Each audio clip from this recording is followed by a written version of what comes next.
What's good, y'all? It's a bittersweet thing to say, but this is the second to last preseason preview video of the offseason. The bitter part of it is I had so much fun making these videos for you guys. You guys have shown a whole lot of support, so I'm sure you guys enjoyed watching them as well. But the sweet part is we're finally getting to the NBA season. But anyways, let's get back on track with the Minnesota Timberwolves, who we'll be doing in this video. And I'm gonna be honest, this is the first team that when I'm doing all this research and everything, they boosted their stock for me. Usually I have a decent idea on where I wanted to place the team. Then I'll, do some more research, really look into it a little bit more, and, I'll maybe move them up a few seeds, move them down a few seeds. This Timberwolves team, they really convinced me, man. They kind of shocked the whole league right before last season, trading for Rudy Gobert. I know a lot of people question the fit of Cat and Rudy, and then on court, it didn't look the best. Cat goes down with the injury, and then they kind of slowly work their way back up the standings, make the play-in tournament, make the playoffs and everything. I think because of the weird fit of Cat and Rudy, some people kind of just overlook the Timberwolves. Also, they are a smaller market team,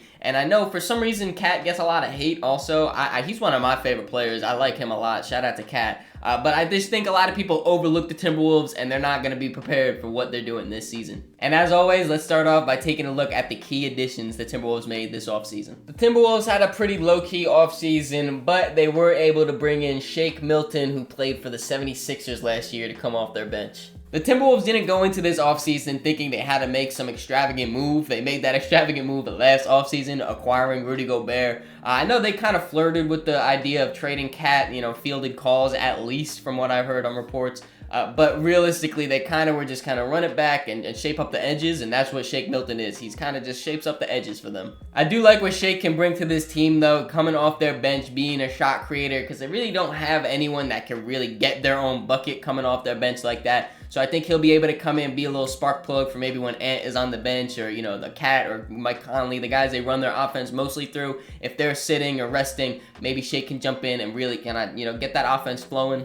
He can play off ball too, though, when he is playing next to Ant or next to Mike Conley. He's not, a knockdown three-point shooter, but he can hit them at times. He's really good at driving to the basket, attacking closeouts and things of that nature, just getting to that basket like that. But I think the most important addition that this Timberwolves made this offseason was just getting their players back healthy. Naz Reid coming into the season fully healthy. Cat, he kind of came back towards the end of last season, but he has a full offseason to become fully healthy. Jaden McDaniels, his whole punch in the wall thing, he'll be back fully healthy. And then they'll also have a full season of Mike Conley being their point guard, of Nickeil Alexander-Walker being a bench piece for them. Those two guys came over at the trade deadline last season. Having all this continuity, being able to build from day one, I think is a huge addition that's going to be under the radar for a lot of people. They weren't able to re-sign all of their role players from last season, though, so let's take a look at some of the guys that they did end up losing out on. Taurean Prince played a pretty big role for the Timberwolves last season, coming off their bench at that forward spot. And they also lost some of their guard depth in Austin Rivers, who played 52 games for them last season. Taurean Prince has made an entire career off of being a 3-and-D player, and in today's NBA, you could never have enough 3-and-D players on your roster, so it does suck that the Timberwolves aren't able to bring him back. But they also aren't going to be, lacking some of that perimeter defense that he brought. They do have Jaden McDaniels, who I'll talk about a little bit further in the video. Anthony Edwards has kind of taken his step up to be a great defender as well. I don't know if I want to say great yet, but a good defender so far for Ant. Nickeil Alexander-Walker, he can fill in on some of that 3 part of it. I don't know about the D yet, pause.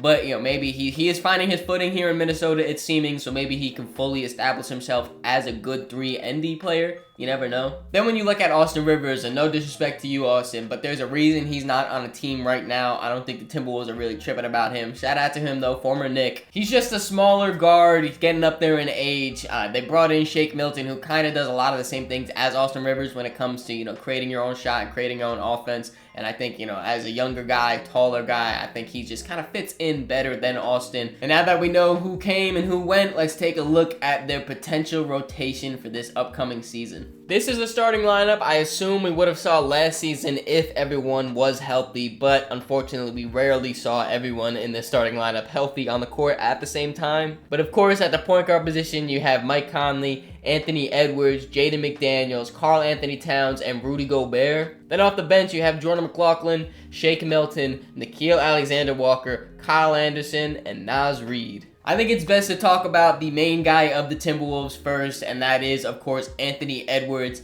Every single season so far that Ant has been in the NBA, he has gotten significantly better, taking these jumps up. Last season, he was a first-time All-Star.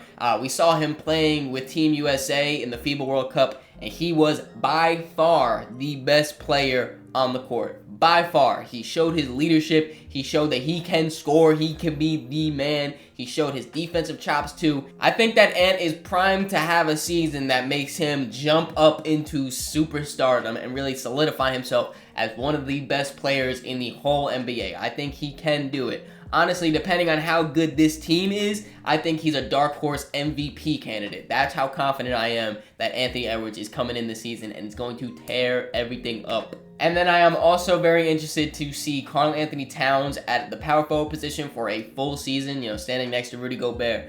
He got hurt very early on to last season and then didn't come back till basically the playoffs. I am very interested to see how this thing works out. I don't want to talk too much about that though, because I will be talking about it later on in the video. But the guy that I think is the biggest X factor for this Timberwolves team is Jaden McDaniels. He arguably should have been on all defensive team last season. He was incredible on the defensive side of the ball. 6'9", super lengthy, able to guard literally 1 through 5, no matter who it is. But I think where the X factor part of it comes in is what can he do for that next jump. I think he still has that next jump. He's super athletic. Like I said, he's able to shoot 40% last season. If he's able to keep that up around, 36, 37, incredible. And then if he can learn to use some of his athleticism to create his own shot, to get more to the basket, to be able to, just add an extra layer and fold into this offense, that the team's going to be unstoppable. I may have dragged it with unstoppable, but it's going to be able to, just show defenses different looks. I'm really excited to see Jaden McDaniels next season. And then also, they have incredible front court depth. Maybe the best front court depth in the whole NBA. I haven't looked at a bunch of teams, but off top, they are definitely top 5, top 3 maybe. Of course, they have the Twin Towers up top, and I was just talking about Jaden McDaniels. Then off their bench, they have Kyle Anderson, who I'm a really big fan of slow-mo. He can kind of run in and be that point forward role, stretch the floor, playmaking, get into the basket. He does a little bit of everything. Naz Reid, incredible too. He was having an amazing season last season before he went down with injury and then missed the rest of it. So hopefully he can stay healthy for a full season. And then Nickeil Alexander-Walker, he is super interesting to me. Some people will classify him as a guard. I kind of see him as just a wing, being that small forward shooting guard kind of. He seems to be finally finding his footing though in Minnesota. And I think he can really just add an extra fold to this team as well. The stretchability, the shooting on offense. I think he can also take that jump to maybe create some offense for himself and his teammates as well. And then defensively, whenever I see athletic players that have length, I know they could be a good defender. It just comes down to if they want to show effort and everything. I think that Nickeil Alexander-Walker could be a plus defender for this team.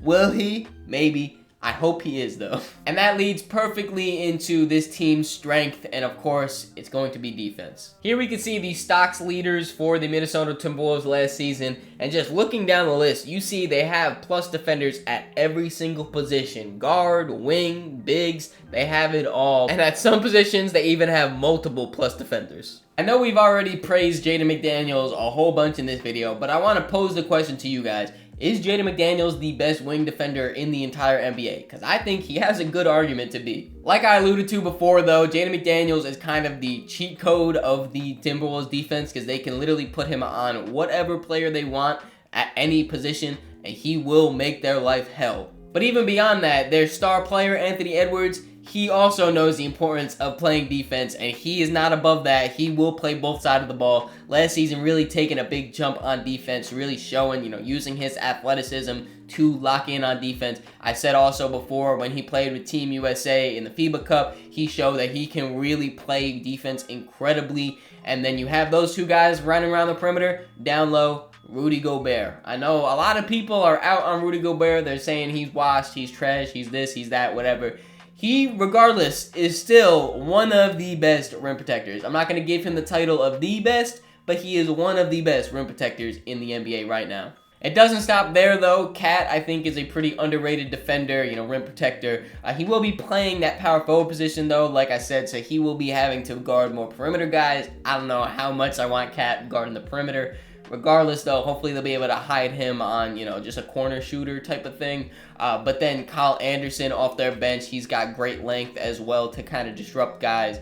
Mike Conley, you just saw, I think he averaged like almost 2 steals per game last season. Really tenacious defender for him too. Last season, they ended up being the 10th defense. I definitely see them jumping up a little bit more, maybe close to that top 5 range. I don't know about if I want to put them in that top 5, but I could see them definitely anywhere from like 3 to 7 in that range right there. And when I was trying to think of weaknesses for this Timberwolves team, it was a little bit difficult. I was playing with a few different ideas, trying to, figure something out. But realistically, on paper, this team is really good. And then it kind of clicked for me in that moment when I was thinking about how on paper they have a great roster. That is their issue. On paper, it's great, but they really have barely played together as a group. Here you can see my projected lineup for the Timberwolves, and I would say I'm 90% sure the actual starting lineup day one for the Timberwolves. As you see, they have played a total of 7 games last season, going 4-3, which isn't bad. 57% win percentage, that goes on pace to about 47 wins on the season. And then when you look further than that, they have played just under 61 total minutes together as a group.